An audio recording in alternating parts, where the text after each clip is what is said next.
Olá pessoal, tudo bem? Sejam bem-vindos ao 10º episódio da segunda temporada do Lucrando com Imóveis. A gente vai fechar a nossa segunda temporada, já entramos um pouquinho aqui em 2025, mas ainda finalizando nosso ano de 2024, vamos fechar essa temporada com um episódio muito especial. A gente aguardou esse tempinho porque o tema do episódio de hoje é a divulgação de um estudo que a gente fez na MySide, das melhores cidades para investir no Brasil, né?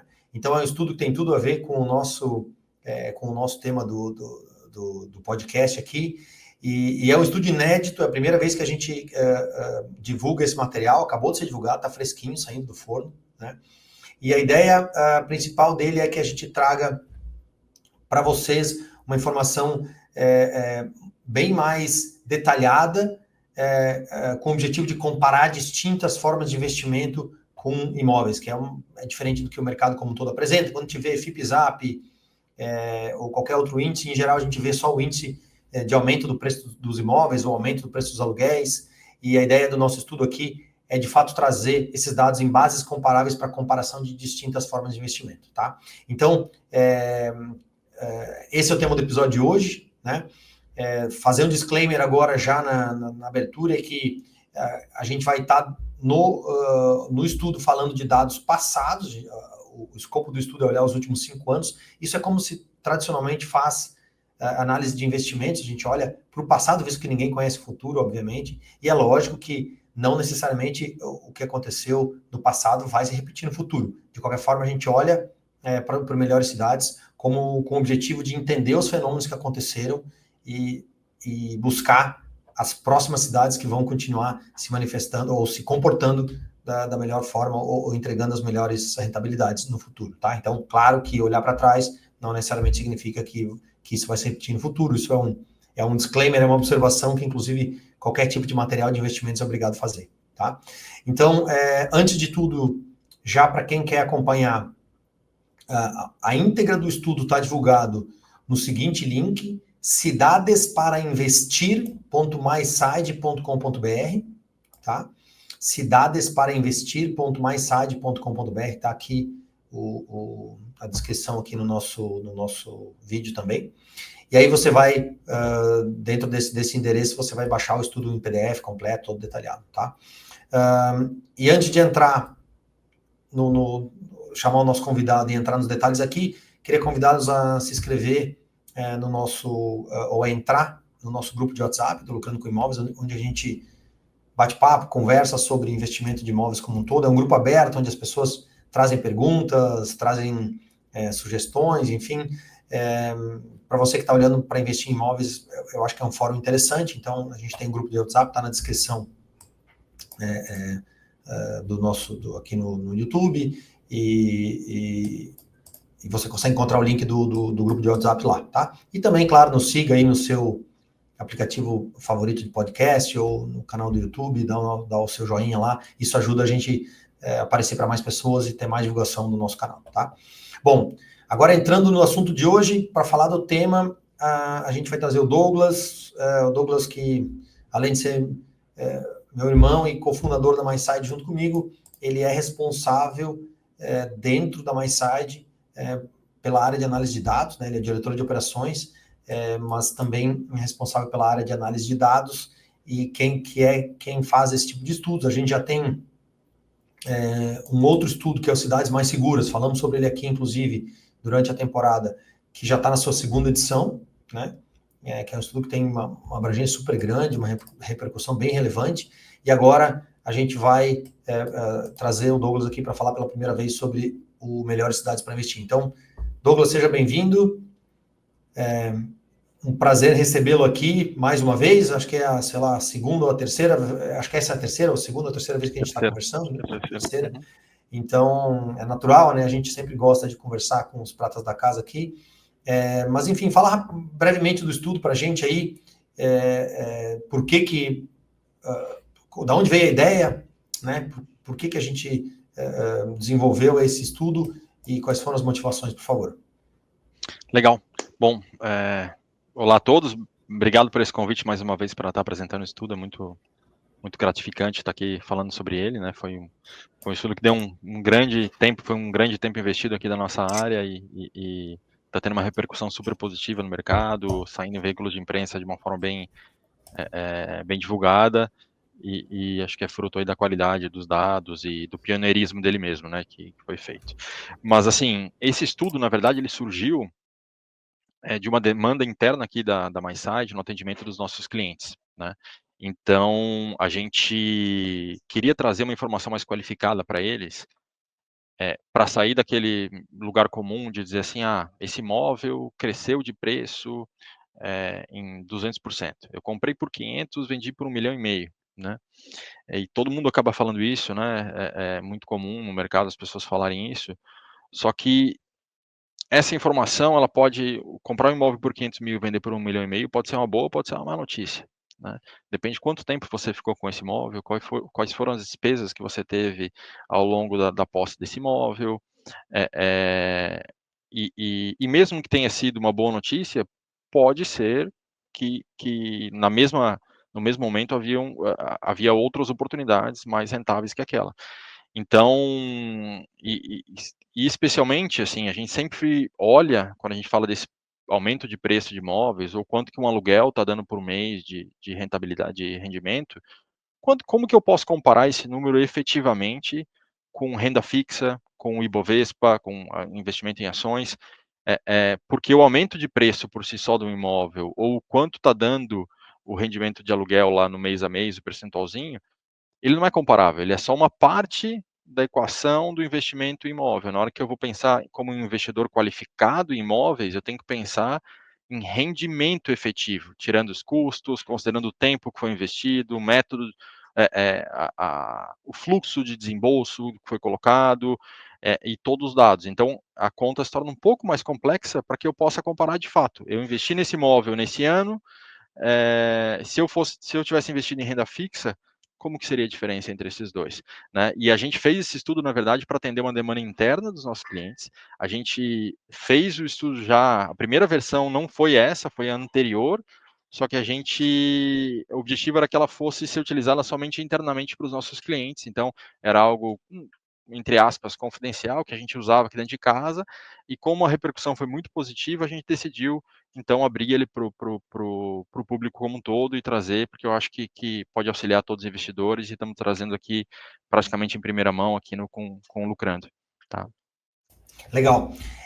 E já entrando então, quer dizer, tu deixou claro quais são os objetivos aí, e mais ou menos o que a gente tenta considerar, mas vamos cavocar um nível mais abaixo aqui para falar um pouquinho das premissas mesmo, quer dizer, qual que é o período considerado, de onde vêm os dados, o que a gente considera como quando eu vou fazer o cálculo da rentabilidade, quer dizer, quanto tem de custo, quais são as receitas, né? Porque tu falou algumas vezes, a gente tem que considerar os custos durante o período que eu fiquei com o imóvel, mas no caso de aluguel, por exemplo, a gente tem que considerar as receitas também. Tenta explicar, Douglas, um pouquinho quais são as premissas, assim, claro, para ver isso tudo no último detalhe, pessoal, o caminho é buscar o arquivo lá, ler o estudo na íntegra, né? Como qualquer tipo de análise de dados, sempre tem várias premissas colocadas lá dentro, e conhecer isso no detalhe é fundamental para quem está querendo usar esses dados.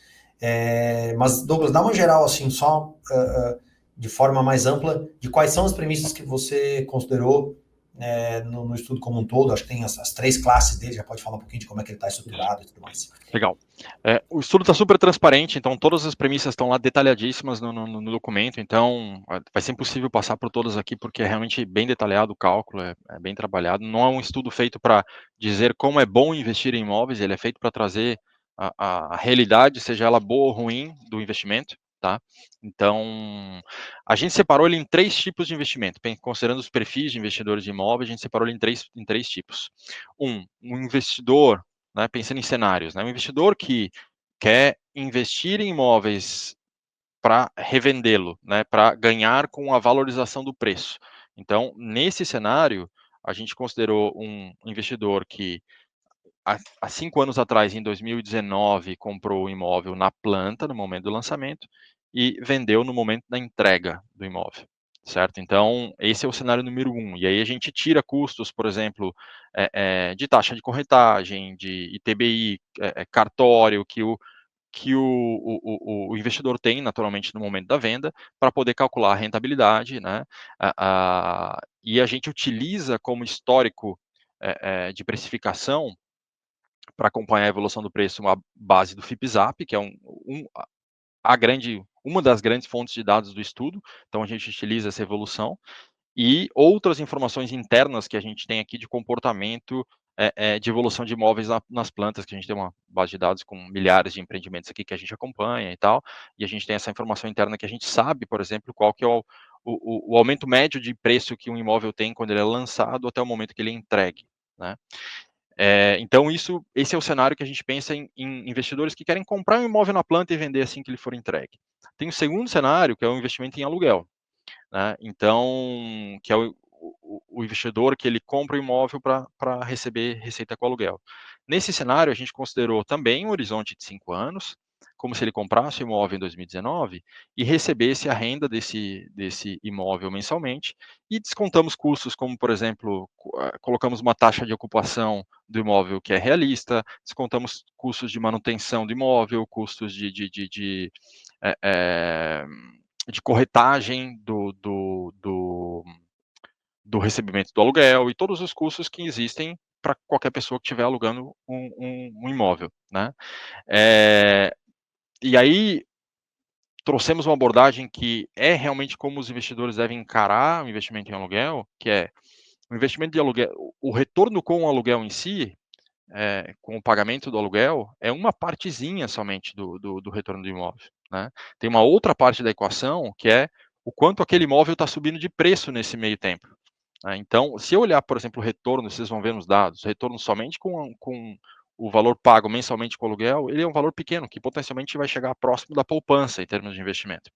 Porém, na hora que se a gente não considerar a parte do crescimento do preço do imóvel nesse período, não vai ser um investimento tão atrativo.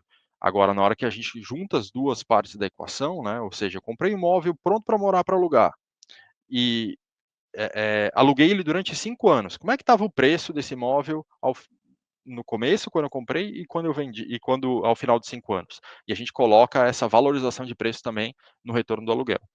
A mesma forma, a gente tem um terceiro cenário de investimento que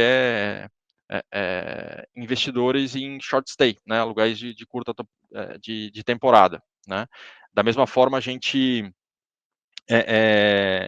traçou esse cenário, buscou informações aí de taxa de ocupação de short stay, custos de manutenção. Até a gente tem detalhado planilhas que a gente sabe o custo de manutenção por diária, custo de manutenção mensal de um apartamento, a gente sabe o valor da diária certinho, que médio das regiões. Então a gente tem todas essas informações, a gente calcula com base nisso, desconta a taxa de Airbnb, todos os custos que tem numa operação de short stay, como se fosse realmente uma gestão completa, sem melhorar o cálculo, sem piorar o cálculo, deixando ele realmente realista. E para esse caso específico, a gente simulou, o cenário que a gente utilizou para short stay foi a compra de um apartamento de um estúdio, né, de 30 metros quadrados, né, porque podem ter N alternativas de short stay, mas a gente utilizou para o ranking aquilo que tem se tornado mais tradicional para short stay, que são estúdios, né, e foi esse o modelo que a gente utilizou. Então, de forma geral, são esses 3 cenários, que a gente tem 3 rankings, um que é para quem quer investir em imóvel na planta e ganhar com valorização do imóvel, para quem quer investir em imóvel para aluguel tradicional e para quem quer investir em imóvel para aluguel short stay, curta temporada. São esses 3 grandes cenários que a gente tem e por isso a gente tem 3 rankings em 3 óticas distintas, né, no estudo. E aí talvez só para deixar claro uma questão aqui, primeiro, a gente considerou, quer dizer, a metodologia de comparação com outros investimentos é quem, há 5 anos atrás, colocou R$500 mil na entrada do investimento lá, né? Então, aí já se manifesta uma primeira questão que para mim é importante deixar claro para os nossos investidores aqui, que é o seguinte: imóvel não é um investimento de curto prazo, né? Então, a gente considerou 5 anos, que em geral é onde se diz que aconteceu um ciclo completo, né, desde o nascimento, desde o lançamento até amadurecimento do imóvel em si. Então, é bem importante que fique bem claro isso, não à toa nós consideramos 5 anos, né? Imóveis são investimentos de médio e longo prazo, né? Então, mínimo 3 anos, se você está olhando para uma tendência mais consolidada, mas em geral a gente gosta de falar de 5 anos, tá? Por quê? Porque ele precisa, como um ativo da economia real, ele vive menos de especulações de curto prazo e mais de mudanças fundamentais, né?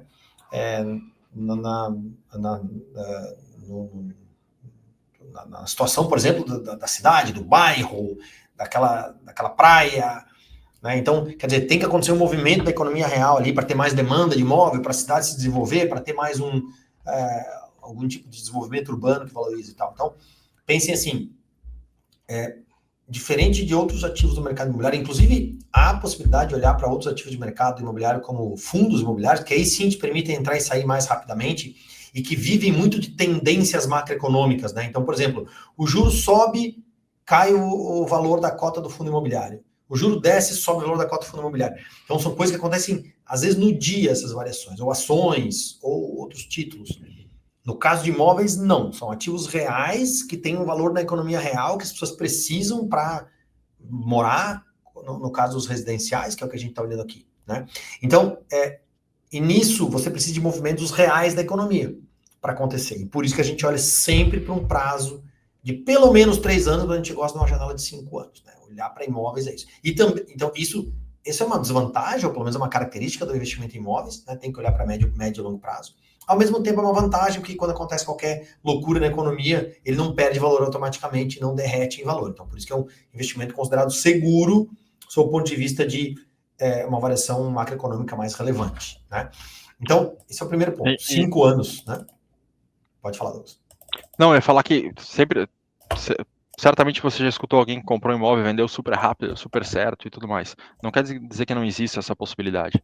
Só que elas são raras, é o primeiro ponto, né? E mesmo que você entre para investir em imóvel tentando um cenário de curto prazo, você tem que estar preparado para aguentar mais tempo com um imóvel, porque senão você corre risco de entrar num intervalo desse ciclo negativo, você vai acabar realizando uma perda no fim do dia, né? Ou então tendo que fica endividado, alguma coisa assim, tendo que vender o imóvel muito rápido, vai acabar perdendo dinheiro. Então, esteja preparado para pelo menos manter o imóvel por 5 anos, né, financeiramente, né?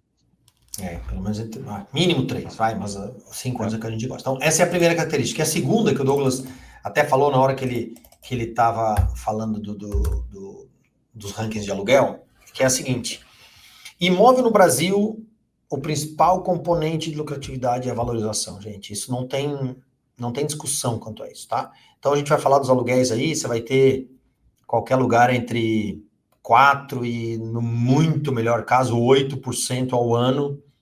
Se for um imóvel muito especial, sei lá, 10%, vai. Mas aí realmente não vai ser no longo prazo, é no curto prazo. Então, os aluguéis naturalmente estão... E aí, quando a gente faz um ranking desse, a gente olha para as médias. Então, nessas médias, estamos falando de 5%, 6% ao ano de aluguel, né? Talvez num imóvel específico você vai pegar 8%, 9%. Mas está sempre nessa faixa, de 4% a 8% ao ano, vai, de 4% a 10%, esticando demais.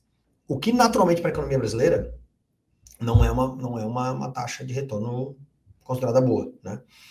Porém, como no Brasil o custo capital é muito alto, o efeito disso dentro dos imóveis é na valorização dele. Então, quando você vai estar olhando para mesmo um imóvel que está para aluguel, que está te dando uma renda mensal e que, enfim, às vezes essa renda é utilizada para consumo, para sobreviver, no fim das contas, quando você vai olhar para a rentabilidade, você não pode olhar só para aquele aluguel, mas tem que olhar também para quanto valorizou o imóvel, porque com toda certeza a valorização do imóvel no tempo vai ser o elemento mais importante, em quase todos os casos, da rentabilidade que você vai ter com a operação como um todo, tá? Então, isso também, já dando um disclaimer, o dinheiro de verdade dos imóveis no Brasil está em valorização e não está em aluguel, essencialmente quando eu falo de imóveis residenciais. Talvez em alguns comerciais vai ter uma situação que é mais limite, mas nos imóveis residenciais a valorização fundamental está, a rentabilidade principal está na valorização, e isso, de novo, transforma o imóvel num investimento seguro, porque ele mantém o valor mesmo em épocas de crise, né? E aí, claro, ter as apostas corretas nos momentos corretos vai te levar para ter uma valorização muito acima do que, ou uma valorização boa, né? Uma valorização considerada lucrativa, enfim, maior do que no mercado e tal.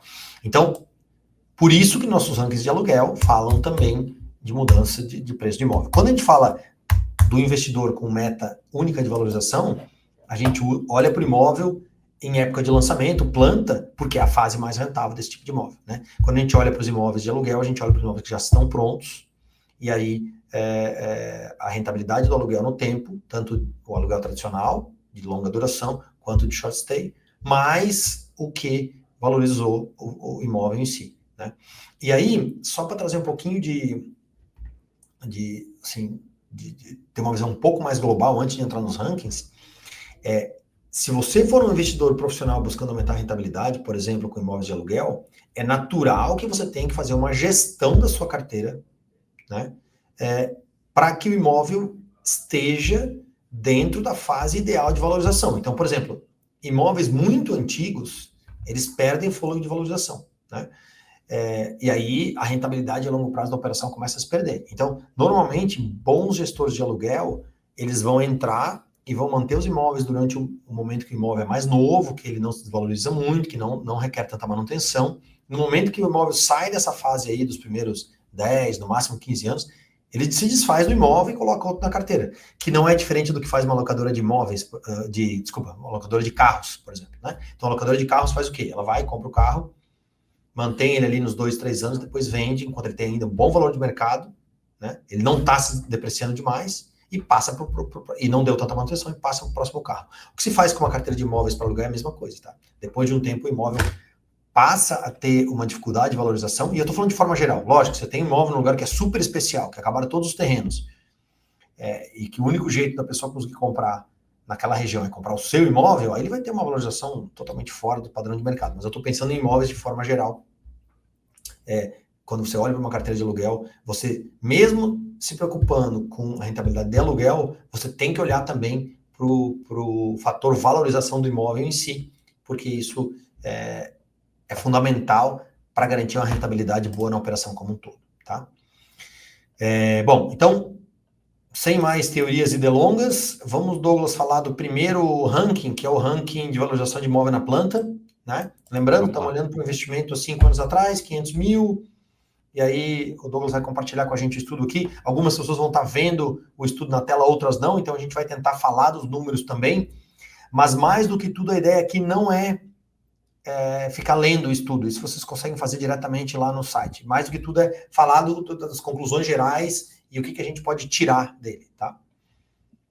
Vamos lá, eu vou compartilhar minha tela aqui.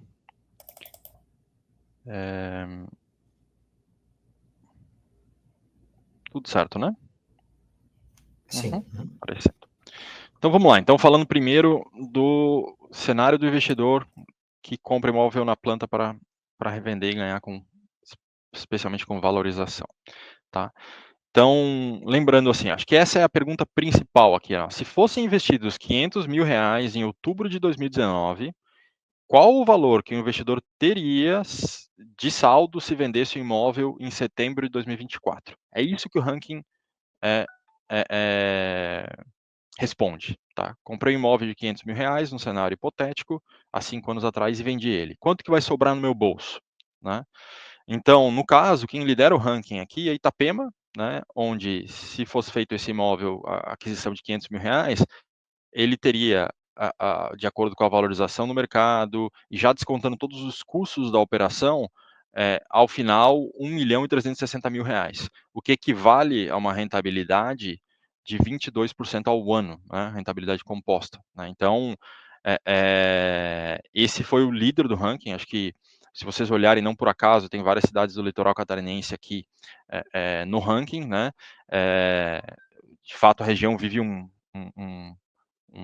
momento muito, muito especial em termos de crescimento, não só imobiliário, mas econômico e tudo mais, né? E não à toa ela está aqui, acho que Itapema, Balneário Camboriú são cidades vizinhas, vem liderando. Mas assim, se você olhar mesmo a cidade como Curitiba, Vitória, Goiânia, que são cidades de porte superior às cidades litorâneas aqui de Santa Catarina, então vamos pegar o exemplo de Goiânia, um investimento de R$500 mil né, o saldo final seria 1.170.000, que significa que a pessoa ganhou de forma líquida R$ 670.000, né? O que significa uma valorização de uma rentabilidade, não uma valorização, né? Valorização é aumento de preço do imóvel, uma rentabilidade financeira de 18,6% ao ano, né? E essa é a informação mais importante do estudo, porque com isso eu consigo comparar, por exemplo, no mesmo período, exatamente nesse mesmo intervalo de tempo, como foi a renda fixa? A renda fixa, nesse exato intervalo de tempo, trouxe 8,3% ao ano, né? Então, em Goiânia, o investimento trouxe 18%, e em renda fixa trouxe 8,3% ao ano. A inflação no período foi 8% ao ano. A poupança foram 6% ao ano. E ações, né? Acho que a gente está vendo ainda hoje, o mercado de ações está sendo bem atingido, mas trouxe uma rentabilidade de 5% ao ano, né? Então, se vocês olharem as 10 principais cidades do ranking aqui, e a rentabilidade continua alta nas outras cidades. Ao todo aqui foram analisadas 50 cidades, que são a base componente do FIPZAP, tá? Então, se você olhar, a rentabilidade é muito superior, de fato, a qualquer outro indicador tradicional de rentabilidade de mercado. Acho que isso mostra muito a solidez do investimento em imóvel. Acho que assim, tem um comentário importante aqui que foi um período da pandemia, né? E então, nos últimos 5 anos é o período que o Covid se manifestou, que a Covid se manifestou. Isso tem alguns efeitos importantes. Como um todo, teve um choque de custos importante, a inflação foi alta, houve uma mudança, uma tendência de mudança das pessoas para cidades com maior qualidade de vida. Então, é dessa água que bebe Itapema, Balneário Camboriú, Vila Velha, e Maceió, Goiânia, por Curitiba, exemplo, né, Goiânia, Curitiba. Então, as pessoas saíram um pouco e foram para locais de mais qualidade de vida, porque elas tiveram um pouco mais de flexibilidade em relação a trabalho remoto e coisas dessa forma, né? E lógico, a renda fixa ficou durante um período muito baixa. A gente teve, durante um período aí, a renda fixa em 2% lá, que é um número que... A Selic, né? Não necessariamente a renda fixa, não mas a necessariamente a Selic. renda fixa, mas a Selic, né, que no final das contas é praticamente a renda fixa. Então, teve um período baixo também. Então, sim, é claro que são 5 anos em que os imóveis performaram bem, né? Então, eles bateram de longe em qualquer tipo de investimento. Então, foi um investimento que, além de ser seguro, do ponto de vista de evitar Patrimônio riscos de risco, né? macroeconômicos, patrimônio e tal, além disso, eles moeram na valorização. Não necessariamente isso vai acontecer daqui para frente, mas, de qualquer forma, os imóveis tendem a, quando se respeita o ciclo completo deles, ter uma valorização bem relevante, né? Então, assim, acho que comparar... a visão principal desse estudo é tentar mostrar isso, né? E se você olhar para cidades em si, é claro que a gente sempre está buscando entender onde vem a próxima Itapema, onde vem a próxima Vila Velha, claro, né?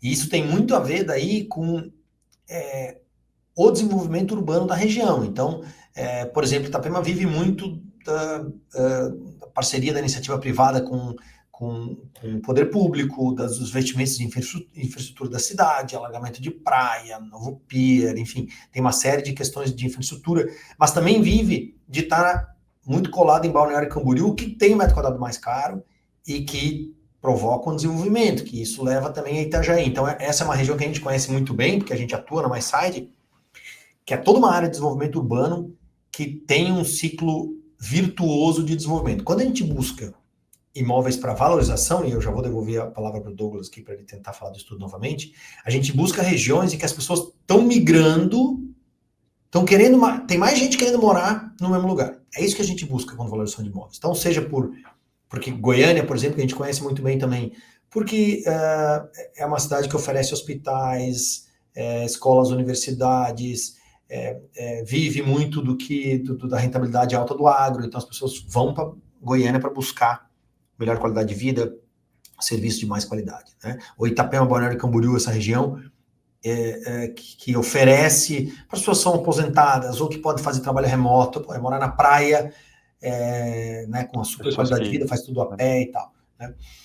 Mas, de forma geral, o que a gente busca em valorização? Regiões em que haverá uma migração positiva, vai ter mais gente querendo morar nos mesmos lugares, porque isso vai fazer o imóvel valorizar e crescer mais do que simplesmente o custo de construção, que é a inflação. Né? Se você está num lugar em que não há aumento de população, uma cidade lá do interior, tem 50 mil habitantes, o que vai acontecer com o preço do imóvel se não tiver uma demanda aumentada? O preço do imóvel vai continuar aumentando somente com a inflação da construção. Então, se antes custava 3 mil para fazer um metro quadrado, mais tanto do terreno, agora custa 4, então vai subir esse preço só porque não tem uma procura maior, quer dizer, o efeito oferta-demanda está equilibrado, né? Diferente dessas regiões que vocês estão vendo aqui entre as 10 primeiras, que são todas as regiões em que há um fluxo positivo de migração, que tem mais gente querendo comprar os mesmos imóveis. Né? Exato. E até fazendo uma comparação, hoje a Selic está em torno aí de 12, 13%, né? Mesmo deve subir um pouco ainda, mas a tendência é que ela fique até no longo prazo um pouquinho abaixo disso ou abaixo disso. Né? Mesmo assim, num pico de Selic que a gente está vivendo, né, ainda assim a rentabilidade dos imóveis nessa época foi uma boa época de rentabilidade, foi bem superior. E outra coisa que é importante a gente frisar sempre para investidores imóveis isso aqui é a média, né? Então, quando eu olho para a média, inclusive é muito alto os 22% aí de Itapema, porque tem imóveis que performaram pior, né? E tem imóveis que performam melhor, mas na média está nesse percentual realmente muito elevado. E o que a gente fala para investidores busque, assim, a gente escolhe a região que a gente está escolhendo a floresta, se aquela floresta está verde, se ela está frutificando, se o solo está bom e tudo mais. Mas ali dentro dessa floresta tem regiões e árvores que potencialmente são as apostas que a gente escolhe, que são aquelas que podem se destacar e crescer mais que as outras, né? Então, em Itapema, tem regiões que naturalmente rentabilizaram mais do que isso, como tem regiões que rentabilizaram menos. Né? Talvez tenham regiões que não foram bons investimentos em Itapema. Né? Na média, ele se tornou um bom investimento. E isso vale para todas as outras regiões. Em São Paulo, por exemplo, é uma super observação. Isso tem bairros que performam, São Paulo é tão grande que são várias cidades dentro na mesma região metropolitana, né? Cada bairro dá para ser quase considerado uma cidade e que tem comportamentos extremamente distintos, né? Eu acho que São Paulo é um disclaimer importante, Douglas. A gente, né, até já conversou sobre isso. Na verdade, assim, não é o objetivo desse estudo, tá? Mas São Paulo mereceria um estudo só para ela, tá? Porque São Paulo tem regiões de Balneário Camboriú, que tá, a gente está falando lá de 50, 60, 70 mil reais o metro quadrado, né? Em que os estúdios têm uma supervalorização e que entregam um aluguel de short-stay incrível. Só que quando a gente olha para a média, aí São Paulo tem regiões periféricas onde não se desenvolveu, onde não há aumento de demanda, onde, pelo contrário, há um desenvolvimento urbano negativo, né? As pessoas querendo sair porque é muito violento, porque a infra é muito ruim e tal. Então, São Paulo é mal representado nesse tipo de estudo geral. Toda vez que você vê uma estatística sobre São Paulo, é aquela média burra, sabe? Você está com a cabeça no congelador e o pé no fogo e a sua temperatura média está ideal, né? Mas na verdade você está morrendo. Então, São Paulo sofre muito disso porque ele em todos os lugares há um efeito de média que atrapalha um pouco, mas em São Paulo isso é muito, muito significativo. E aí São Paulo acaba ficando fora dos rankings normalmente por causa disso, né? Porque ele está com um número muito geral. Né? Mas de qualquer forma, claro, é um estudo, é uma tendência. Quando você vai olhar para um investimento, é o que o Douglas falou, você tem que olhar, tem que ser muito mais específico do que olhar simplesmente a tendência geral. Esse tipo de estudo serve para comparar tipos de investimento, né? Ou para te chamar a atenção para algumas regiões. No fundo, quando você vai analisar um investimento, você tem que conhecer os detalhes lá daquele investimento específico. Né? E ele traz assim, e eu acho que é importante também entender, de fato, responder a pergunta, de fato investir em imóvel é um bom negócio? Né? E aí a gente entende aqui, olhando e dizer, eu acho que eu consigo responder com confiança sim, porque é um investimento com baixo risco, tem risco, baixo risco, mas que na média ele tende a ser muito positivo. Né? Nem sempre ele vai dar super bom, mas ele responde essa pergunta, acho que de uma maneira muito sólida esse estudo. Tá? Então, aí seguindo para o próximo slide, falando aqui um pouquinho das regiões, nesse slide aqui complementar, a gente trouxe que isso aqui é basicamente o preço o aumento de preço. Isso aqui é o aumento de preço por ano dos imóveis, que é basicamente o FIPZAP, isso aqui, tá?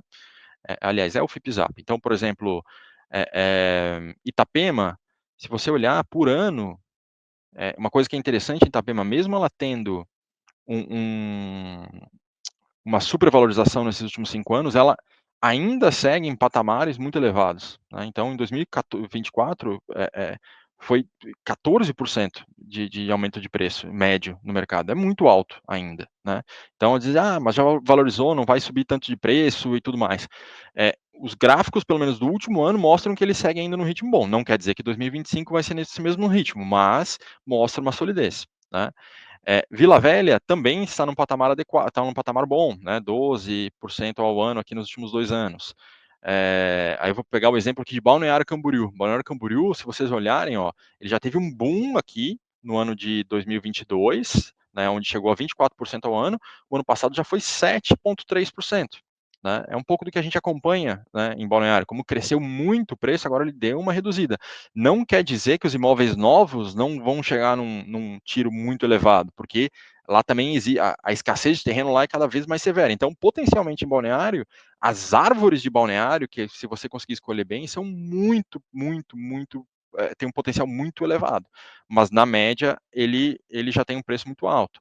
Aí tem cidades que são a Goiânia, por exemplo, muito equilibradas, muito estáveis, e algumas regiões como Vitória tem questões socioeconômicas que está enfrentando, até em questões de violência, moradia e tudo mais, que tem afetado, né, Vitória, e potencialmente é um dos grandes reflexos aqui dessa redução aqui na valorização dos imóveis, né? E por aí vai, tá? Mas o interessante é ver, aqui a gente consegue ver um pouquinho da tendência e que grandes polos, por mais que eles tenham crescido bastante de preço, eles ainda seguem ainda seguem trazendo taxas de crescimento de preço muito elevadas, né? De valorização muito elevada. Boa. E aí a gente vai falar ainda, tem um outro recorte aí, né, que é o recorte que tenta dividir pelos tipos de apartamento, esse aí, né, Douglas, acho que falar um pouquinho desse, Esse tá? recorte, A gente dividiu nas tipologias mais típicas, né? esse recorte é para orientar, no sentido, para tentar analisar e dizer assim, beleza, eu entendi qual a cidade, eu já escolhi aqui a minha cidade, agora eu quero saber, mas que tipo de imóvel que eu vou comprar? Um de 4 quartos, um mais caro, mais barato e tal. Tradicionalmente, se você me perguntar um conselho aqui, eu vou dizer sempre invista naquele que tem maior procura de forma geral, né? Que significa mais liquidez, que são no Brasil tradicionalmente os de 2 quartos, né? Exceções em regiões litorâneas não necessariamente é a mesma coisa, porque um tem vista mar, o outro não tem, e por aí vai, né? Mas se eu pegar, por exemplo, Goiânia, potencialmente 2 quartos é um investimento que vai estar sempre numa faixa segura. Esse gráfico, ele diz assim, investimentos em imóveis de 1 quarto versus a média da rentabilidade de todas as cidades do ranking, como é que eles performaram, né? Nesse caso, estúdios barra 1 quarto, eles performaram, o rendimento foi quase 19% superior à média de todas as tipologias. O de 2 quartos foi 2% acima, ou seja, basicamente na média. 3 quartos foi 4% abaixo e 4 quartos 17% abaixo da média de valorização de mercado, né? Não quer dizer que 4 quartos foi negativo, quer dizer que ele foi 17% abaixo do total, né? Mas, então, assim, isso reflete muito duas coisas, né? 2 quartos é o imóvel onde há maior demanda no Brasil por características econômicas, né? As famílias procuram mais e há maior demanda efetivamente, né? Onde está a grande concentração na classe média e por aí vai. Então tem maior liquidez. E o 1 quarto, praticamente em muitas regiões do Brasil, teve um boom de estúdios, né, de conceito de moradia mais enxuta, de proximidade, de aluguel de short stay e tudo mais, que fez, nessa época, ter um crescimento muito superior ao restante das tipologias, né? Acho que o Ronald pode explicar um pouquinho melhor, mas, assim, vocês vão reparar que, de forma geral, o que a gente pode dizer, em termos de imóveis, é que 2 quartos tende a ser sempre o porto seguro, né? Aquele que tem uma boa rentabilidade superior e mais estável, porque é onde tem a grande demanda do mercado. Isso vocês vão ver, essa mesma curva vai acontecer em aluguel, tá? Então ela é muito parecida. E aí teve o fator estúdios aí, não sei se você quer comentar, Ronald, um pouquinho sobre o que Acho que a aconteceu questão nesse dos período. estúdios é bem, para quem acompanha o mercado, é uma questão bem específica, quer dizer, esse tipo de imóvel não existia, ou antigamente existia a kitnet, que era considerado imóvel de baixo padrão, é, e esse tipo de imóvel não tinha uma dinâmica de mercado muito positiva. Aí subiu-se o padrão desses apartamentos menores, compactos, criou-se os estúdios, os lofts, os apartamentos pequenos, de alto padrão, que servem tanto para atender uma demanda natural das famílias menores que buscam locais mais privilegiados, quanto para os investidores de aluguel de short stay, né? Então, esse tipo de imóvel menor tem essa missão dupla aí, né? E isso não existia, então isso começaram a se lançar esse tipo de imóvel nos últimos 5 anos aí, e ele se consolidou. Então, por isso que tem essa rentabilidade bem superior à média, mas tem muito de movimento daquele grupo. Eu acho que hoje em dia a gente já vê claramente que os apartamentos menores, estúdios, lofts e apartamentos de um quarto já tem um preço por metro quadrado mais alto, e ele estabilizou o local dele mais ou menos entre as tipologias. Eu não acho, pelo menos o que eu acredito aqui, que não vai ter uma valorização tão superior assim mais, porque na verdade se equilibrou e chegou-se no que se considera o adequado aqui. Que não era o caso 5 anos atrás, quando eles começaram a surgir. Então tem um pouco disso aí, né? Exato. A gente já vê comportamentos de construtoras que investiram em construções de estúdios, elas reduziram o volume de lançamento de estúdios, já começaram a colocar um pouco o pé no freio, porque elas estão sentindo que o mercado tá colocando. Não quer dizer que tá ruim e tudo mais, elas simplesmente antes lançavam mais unidades do tipo estúdio do que estão lançando agora. É isso aí. E aí, no final das contas, a gente chega num ponto em que o mercado mais ou menos se equilibra e tal. E, assim, a minha visão é que não vai ter um comportamento continuado agora dos estúdios rendendo tanto assim, mas é um fato que se manifestou, sim, com força nos últimos 5 anos. Né? Meu chute aqui é que esse gráfico no futuro, quando estabilizar um pouquinho, é que 1 e 2 quartos vão ficar muito próximos, né, em termos de curvas aí, mas eu ainda preferindo 2 quartos porque tem mais procura, mais liquidez, né, e 3 e 4 quartos, por serem coisas mais específicas, vão acabar sendo sempre um pouquinho inferior, né. Beleza, então falamos de rentabilidade imóvel na planta, agora a gente vai falar de aluguel, né? O primeiro estudo é o ranking de aluguel de longa duração, o tal aluguel tradicional, aquele que a gente conhece desde sempre aí, né? Acima de 12 meses, os contratos são tipicamente de 30 meses, e aí são, enfim, tipos de aluguéis que são os mais convencionais.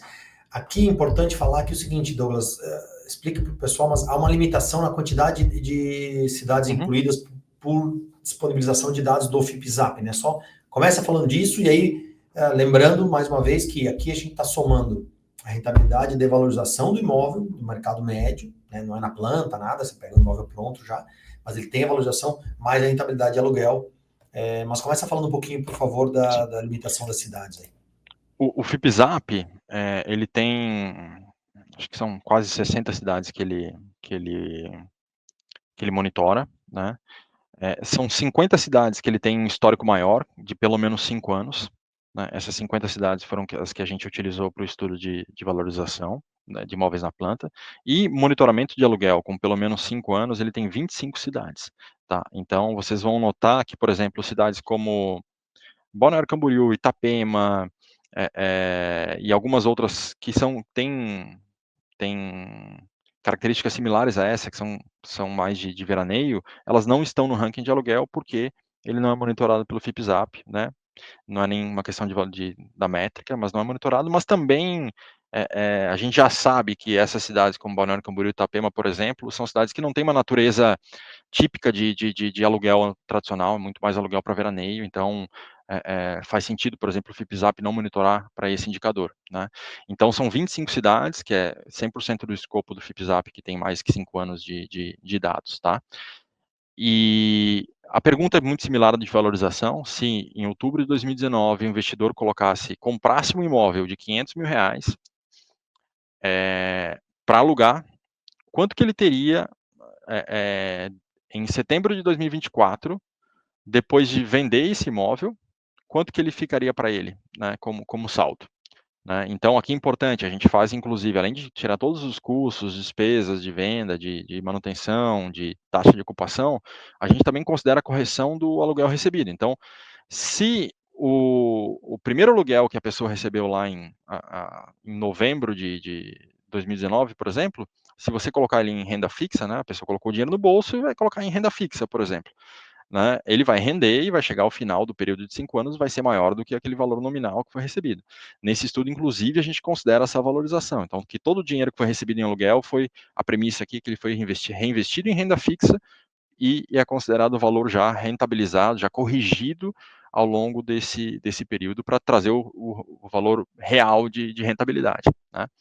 E aí a gente olha aqui, então, São José, Goiânia, né, liderando o ranking com São José com 16% de rentabilidade ao ano, Goiânia com 15% de rentabilidade ao ano. Quando eu olho, são rentabilidades muito boas, né, para quem busca um investimento que é muito é um dos queridinhos do brasileiro, né, ter esse aluguel para poder ter o patrimônio e ir aumentando e fazendo, recebendo um dinheiro por mês. Então mostra um pouquinho de que não é só uma questão de gosto, tem fundamento financeiro, né, o que o aluguel está trazendo, né, o 10º do ranking, que é Recife, está em 10% ao ano, né, no total, que ainda assim foi superior no período à renda fixa, inflação e tudo mais, tá? Então esse é o patamar geral de ranking para aluguel, né?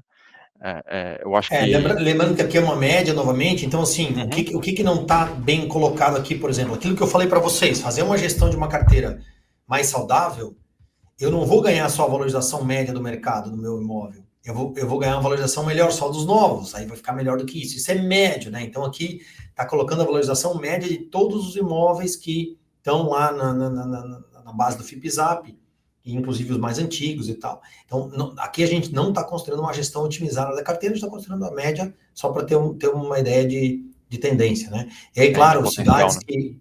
E de potencial. Então, aí, pá, São José, que é uma cidade que, na verdade, é uma cidade da Grande Florianópolis e que, como os aluguéis e o preço dos imóveis é muito mais alto em Florianópolis, São José acaba beneficiando Conseguindo, disso, né? porque as pessoas acabam morando em São José para viver em Florianópolis, é uma competição alta de valor. Goiânia, que eu já falei, é uma cidade que é muito buscada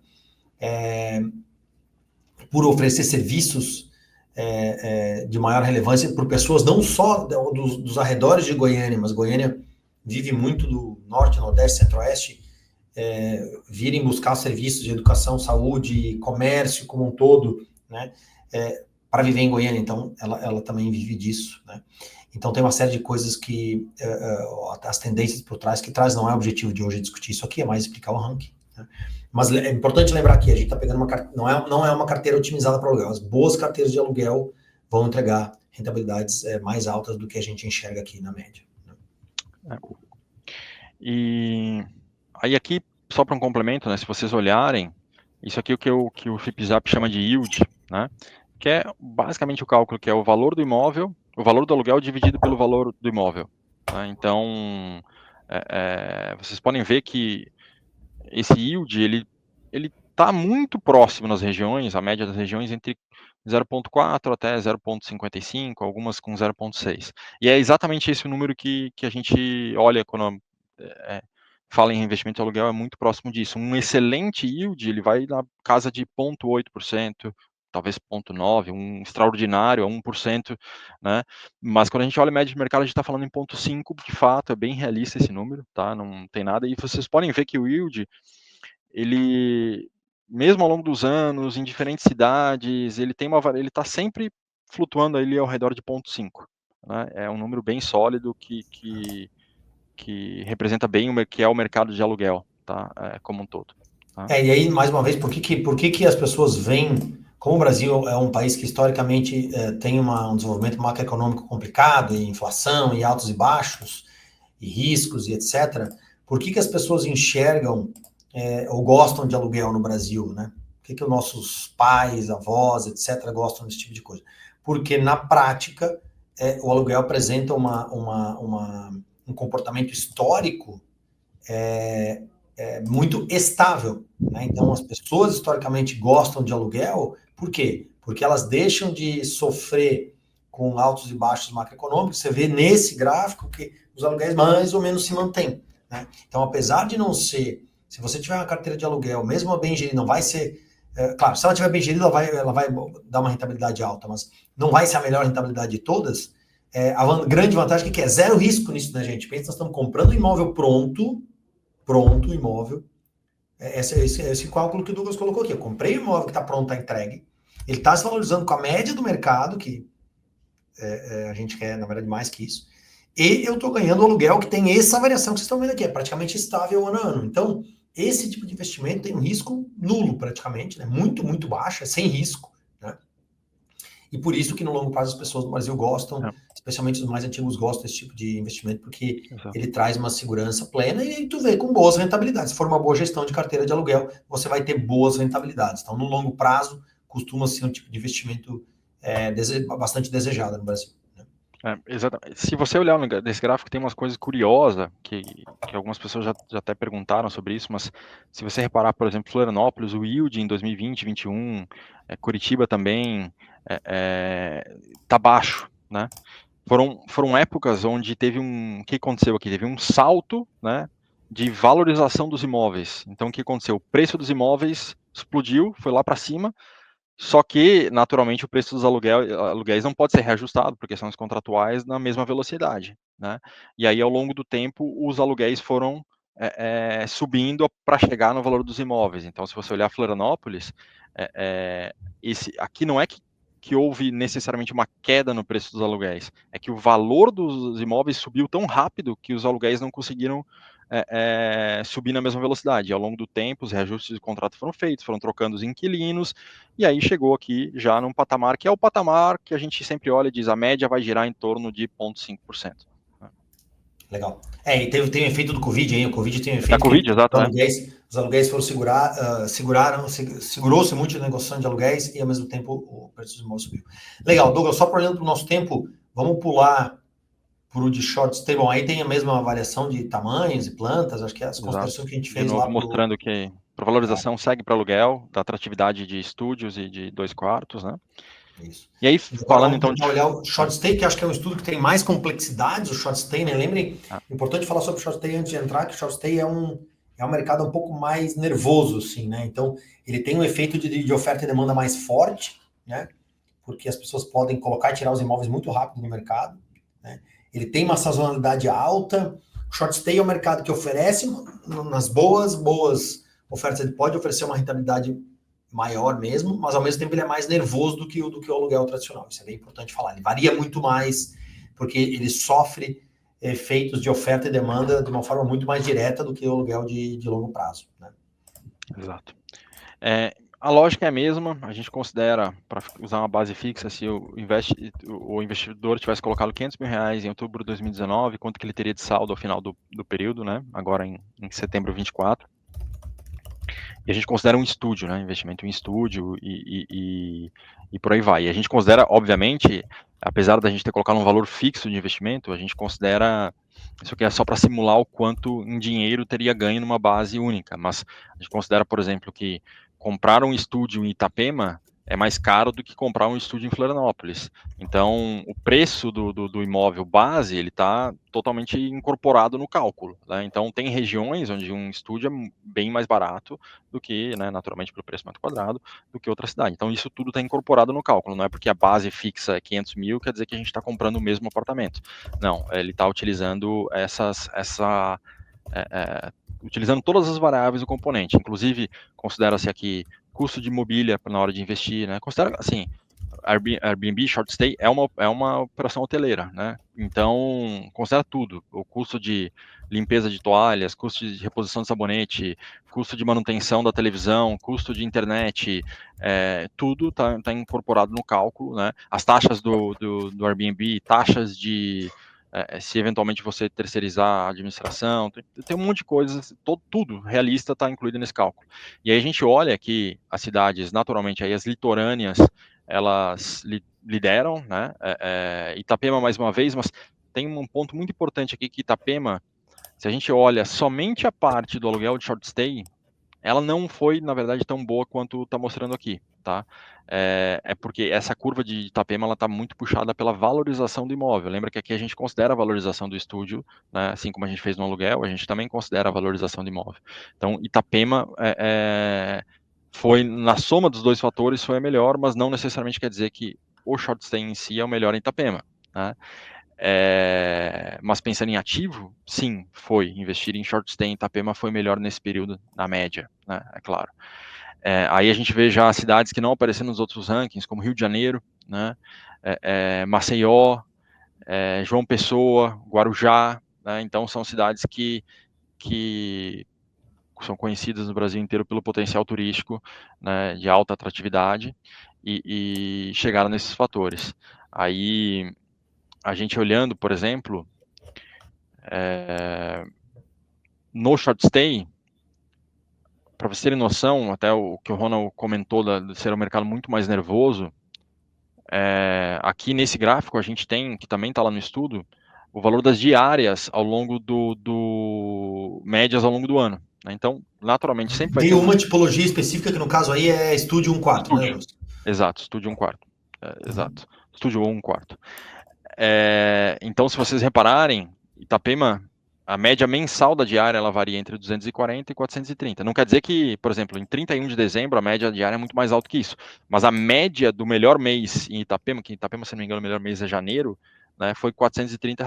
Né? Quer dizer, tanto tem dias mais baixos, dias mais altos em janeiro. Mas a média de janeiro em Itapema foi R$ 430. E aí lá em maio, se eu não me engano, que é o mês mais fraco, a média foi R$ 240. Tá? Então, a média anual, a média dos meses, ela variou entre R$ 240 e R$ 430 em Itapema. Em Vila Velha, entre 200 e R$ 290. Né? Então, o importante desse gráfico, ele não é para a gente olhar e dizer assim, ah, não, então Itapema tem a maior diária, o melhor lugar, Florianópolis a maior diária, o melhor lugar. Isso, o número por si só, pouco importa, porque tem o valor de quanto você pagou para comprar aquele apartamento. Né? É natural que Itapema, o preço por metro quadrado está muito alto. Então, se não tiver uma diária de short stay muito alta, também não vai pagar, ou não vai ter uma rentabilidade sobre o custo da aquisição do imóvel. Então, esse gráfico ele tem muito mais a intenção de mostrar, olha só, as 10 cidades que performaram melhor em short stay, dá uma olhada, investidor, como está se comportando mais ou menos o valor das diárias nessas cidades ao longo do ano. Né? E também esse aqui é o principal componente que a gente olha quando a gente vê que as grandes administradoras de short stay conseguem maximizar o retorno de investimento, que é taxa de ocupação. Então, muito mais do que otimizar o preço da diária em si, a taxa de ocupação é fundamental para trazer a rentabilidade. E ela varia muito ao longo do ano, claro, né? Mas se você mesmo olhar nos melhores meses, a média ela está chegando em 80%. Então não dá para ser aquele cálculo super otimista e dizer assim, eu vou alugar o meu apartamento 90% dos dias no ano. É muito improvável que isso vá acontecer. Né? Então, quando você vai fazer uma simulação de investimento em short stay, tem que ter um olhar realista do que de fato é possível para calcular uma receita realista, para não entrar numa furada de investimento acreditando que você vai sempre pegar o valor da diária de janeiro versus a taxa de ocupação de janeiro que vai dar o rendimento do ano. Não é, né? Então aqui nesse quadrinho, por exemplo, a gente mostra os picos, né, de taxa de ocupação, por exemplo, ó, a maioria das cidades é janeiro, na maioria das cidades, abril, maio e junho são os vales, né, os piores meses. Essa é a regra aí do verão, né, naturalmente no Brasil é uma regra bem comum e com algumas exceções aí. Mas essa é a foto de short stay aqui que o estudo traz. Né, ele tem vários outros detalhes, mas esse é uma das fotos que ele traz. Legal. Bom, chegamos no nosso tempo. Douglas, primeiro queria te agradecer, obrigado Obrigado a por vocês. trazer os detalhes aqui. Espero que estejamos novamente, ou certamente estaremos na nossa próxima temporada falando de outros estudos aí. O Douglas geralmente é quem vem nos representar para falar desses estudos. Tá claro para mim que cada vez que a gente queria, ou que a gente se aprofunda em mais mais um desses estudos, a gente aprende mais, a gente consegue contribuir mais com o ecossistema como um todo, então a gente vai continuar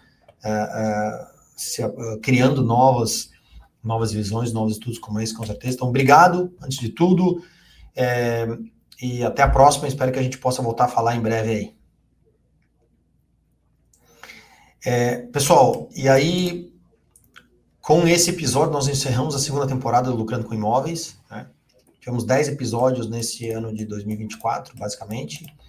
Vamos fazer um short break agora. Voltaremos em breve aí durante o ano 2025. Obrigado pela audiência, obrigado por todos que nos acompanharam aqui. Novamente, lembrando, a gente tem na descrição do episódio o link para o nosso grupo de WhatsApp, onde a gente discute sobre investimentos de imóveis. Dá o joinha, dá o like no YouTube aí, ou se inscreve no nosso podcast, no seu app de preferência. Tire suas dúvidas, enfim, interaja conosco. Para a gente é importante ter os seus feedbacks e as perguntas, enfim, isso enriquece muito o nosso trabalho, tá? Agradeço mais uma vez, segunda temporada entregue com sucesso, obrigado a todos e até a próxima. Tchau, tchau.